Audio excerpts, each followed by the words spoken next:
We bought a house last year, and then within 2 weeks we found out Lily was on her way.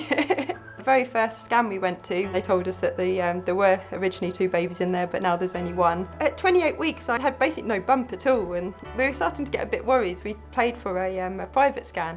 We went to the private scan, and you know things aren't quite right when they would go very, very silent, and they said that they're going to refer us to a fetal medicine specialist at the hospital. Before we knew it, they were putting a band around my wrist, and I was like, oh, am I staying in then, kind of thing. And they said, oh, did nobody tell you? You've tested positive with a swab for you're in labour, you're contracting quite hard. And they said that we've got no neonatal cots here, and you're 28 weeks, we can't deliver your baby here. We're going to take you to Kettering, which was 50 miles away. By 3 o'clock in the morning, we rushed by ambulance to Kettering. John, bless him, he was following in his little car behind, not knowing what's going on, and near to the hospital they just had to put the blue light on and get us there because they thought the baby was actually going to come in the ambulance, and poor John following behind in his car with no idea what was going on. We were in the hospital for about 5 days in Kettering, and John was doing the 100-mile return each day, back and forth. He was going to work and then doing 50 miles down, 50 miles back. Then at 31 weeks that they said I could go home, but we went in at 32 weeks and they just said there's no water around her, she's transverse and can't go anywhere, she's not growing, she's measuring 6 weeks behind, we just need to get her out and we'll get her out on Monday.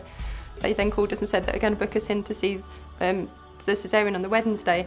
After about 6-7 hours of just sitting there, there were monitors, off monitors, they said, oh, we can't do it today. So we came back on the Thursday morning, and again the hours turned to hours, turned to hours. I was lying on a table for this the whole entire time. We were on this table and it's so uncomfortable, and I think I just kept getting upset because I just didn't quite know what was happening. And after another 5 hours they say we can't do it, we come back Monday.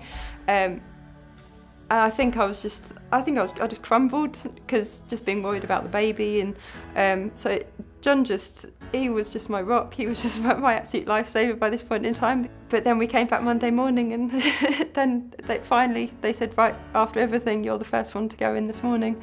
And then I started hemorrhaging. John's going very pale.